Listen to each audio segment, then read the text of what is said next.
pessoal, agora nesse vídeo eu quero demonstrar para vocês na parte teórica tudo o que a gente viu no vídeo anterior. Então eu vou explicar para vocês um pouco de tensão superficial, qual foi o efeito causado pelo tensoativo para quebrar essa tensão superficial e explicar qual a importância de cada componente da suspensão concentrada. Vamos comigo? Então vamos falar um pouco sobre suspensões concentradas. A tensão superficial. O que é essa tensão superficial? Dentro de um copo de água, por exemplo, como eu demonstrei para vocês, existem várias moléculas de água que estão ali dentro daquele copo. Então elas interagem entre si, elas têm interações. E principalmente entre o oxigênio e o hidrogênio de cada uma delas. Então isso vai acontecer que essas interações, elas têm uma força de atração, e essa força de atração ela é chamada de ligação de hidrogênio, ponte de hidrogênio, né? Vocês vão se lembrar aí das aulas que tiveram aí na graduação ou no ensino médio. Então essas ligações, elas têm uma força considerável. Dentro da solução, como vocês podem ver ali naquela imagem, as setinhas, né, a bolinha com as setinhas pretas, essas setinhas pretas são forças. As interações que ocorrem entre essas moléculas, elas resultam em zero, numa força igual a zero. Só que lá na superfície não tem uma interação com a parte do ar. Por quê? O ar não exerce essa interação. A dispersão das moléculas do ar não causam essa interação tão grande quanto as moléculas de água. Então ela tem uma força de atração para dentro do líquido. E essa força resultante, ela acaba tornando essa superfície como uma superfície mais resistente. Por isso que lá no vídeo, quando eu demonstrei, né, que eu consegui colocar o clips por cima, ele conseguiu ficar paradinho lá, essa camada, né, da superfície, da tensão superficial, que está exercendo aquela força para segurar o clips em cima da água. E como que acontece, então, a quebra da tensão superficial? Quando eu adicionei o tensoativo ele tem uma parte que é polar e uma parte que é apolar. Quando a gente adiciona ele dentro, né, da água, ele vai acabar intercalando entre essas forças e reduzindo essas forças, né? No caso aqui eu demonstro com essa parte, a cabeça dele sempre apolar e a cauda apolar. Então ele vai intercalar e vai reduzir essa força. Com isso, o que acontece? O clips cai para dentro da solução, porque a força que estava ali interagindo, ela foi quebrada, né? Ela foi reduzida. Uma outra função, né, do tensoativo é causar uma mistura, né, de dois meios, no caso o meio polar e o meio apolar.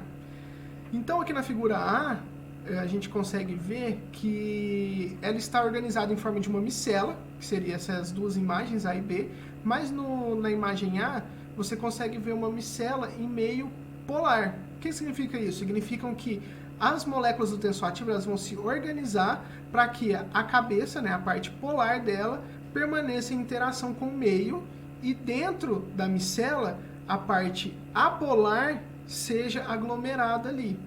Já na figura B, o que acontece é o oposto.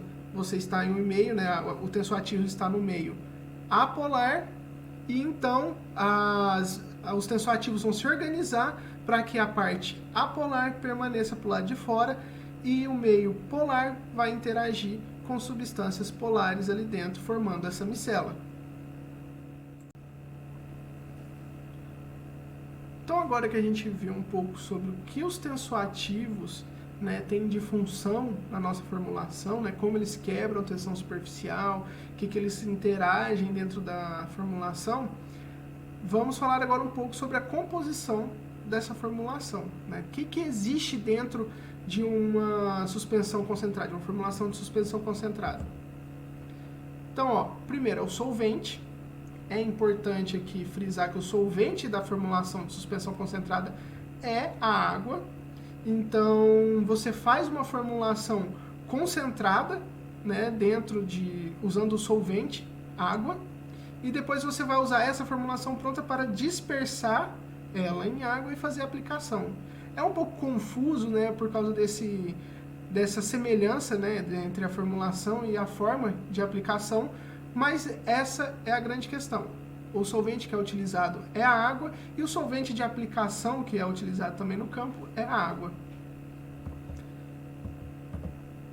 Então, além disso, vai o ingrediente ativo, o agente espessante, o anticongelante, o dispersante, o umectante e, por fim, outros aditivos, né, que seja necessário, que esse é o ponto principal de inovação, né, da formulação.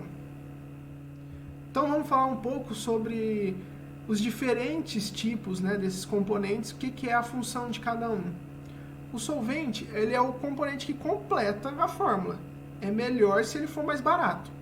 Então a função dele é só entrar na fórmula para completar ela. Então, nesse caso, quanto mais barato ele for, melhor.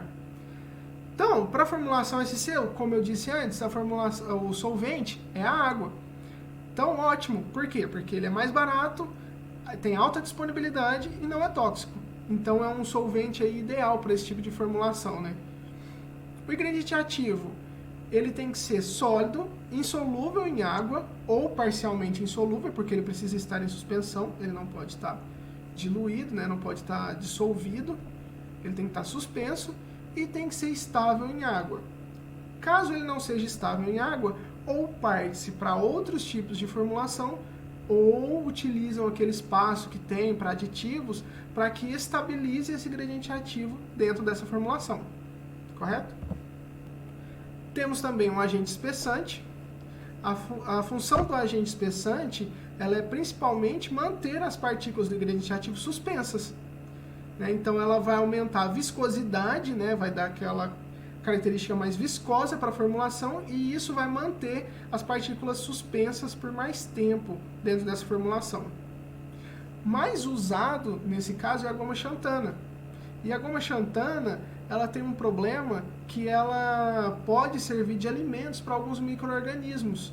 Então, para que evite a proliferação desses micro-organismos, é necessário que durante a formulação da goma xantana adicione alguns preservantes para evitar que ocorra esse problema. Temos também anticongelante, né, que é necessário dentro dessa formulação, porque como o solvente é a água ela congela. Então, precisamos impedir que em baixas temperaturas essa formulação se congele, né? Ela precisa sair da bombona. Então, é utilizado esses agentes para reduzir esse efeito, né, de congelamento. O mais comum são os glicóis, por exemplo, como propileno glicol, dietileno glicol, monoetileno glicol, glicerina. Então, esses compostos, eles agem muito bem nessa função como anticongelante. Os dispersantes, eles são os surfactantes utilizados para dispersar as partículas do ingrediente ativo, né? Então, como que ele vai fazer essa dispersão? Ele vai funcionar principalmente por repulsão eletrostática, por cargas, repulsão de cargas dentro da solução, ou por impedimento estérico, que seria por tamanho, né? Ele vai impedir com que as partículas se aproximem por ser grande, por impedir que as partículas se aproximem mesmo pelo tamanho deles. O umectante, que também é um componente, né, da formulação, ele tem a função de reduzir a tensão superficial. Para quê? Para que no momento que você adicione os ativos sólidos, que eles penetrem rapidamente na água. Isso umecta, né, que a gente chama de umectar. Ele vai entrar diretamente dentro da água. Então essas são as principais funções dos tensoativos que vão dentro dessa formulação. E quais são as vantagens da formulação SC? Ela geralmente tem menor toxicidade, pois a gente utiliza a água como solvente, né? Então ela tem baixa toxicidade. Isso é um ponto muito importante para esse tipo de formulação. E, além disso, ela tem uma versatilidade muito grande, porque é possível utilizar uma ampla faixa de ingrediente ativo. a gente pode encontrar aí no mercado formulações em torno de 20% a 60% de ingrediente ativo. Então ela tem essa versatilidade, isso é muito importante, é uma vantagem muito grande, né, para a formulação SC. E as desvantagens? Os processos, né, que tem da formulação, elas têm várias etapas e necessitam de um cuidado especial. Então, para fazer a formulação SC, por exemplo, você precisa moer, né, o seu ingrediente ativo e é necessário controlar o tamanho dessa partícula para que você tenha uma boa estabilidade da formulação. Ela também é suscetível a congelamento, né, devido à presença de água, então tem que se ter um cuidado para ser estudado bem esse congelamento, adicionar a quantidade correta, né, que vai de anticongelante na formulação, se realmente vai manter ela sem congelar, e pode se separar em armazenamento prolongado. Então, a quantidade de goma xantana que entra, os estudos de estabilidade, os dispersantes, os umectantes estão ali dentro, todos têm que ser bem ajustados para que mantenha a qualidade desse tipo de formulação. Então, isso é muito importante nesse caso. Tá certo? Então é isso, pessoal. O vídeo de hoje a gente termina por aqui. Foi muito interessante, muito importante ter passado para vocês todas as funções dos componentes, né, que existem na formulação SC, trabalhar alguns conceitos teóricos. E agora a próxima etapa vai ser trabalhada pela Daniele, que é a parte de processos. Vou deixar que ela fale um pouquinho o que ela está preparando por aí. Oi pessoal, tudo bem com vocês? Bom, eu sou a Daniele e agora eu estou preparando o material para dar continuidade à tecnologia de formulação de SC. Vamos falar um pouquinho mais sobre processos e como tudo é feito na parte de formulações SC. Que ótimo que vocês já pegaram o material que o João Neto disponibilizou. Isso vai ser excelente para a continuidade das nossas videoaulas. Bora participar com a gente, vamos lá. Eu tô super feliz de estar aqui, podendo compartilhar um pouquinho da minha experiência com vocês. Bora se inscrever no canal, acompanha a gente lá e vamos compartilhar. Isso é muito importante, hein? Curte, compartilha, indica, se inscreve, para sempre estar atento aqui que vai ter muita coisa, novidade boas aí por vir. Ah, e importante, deixe seus comentários, sugestões, que a gente vai estar atendendo a todas as sugestões que vocês pedirem pra gente. A gente vai estar tentando trabalhar da melhor forma para difundir cada vez mais o conhecimento nas tecnologias e no mundo da química. É isso aí. Um abraço, gente. Tchau.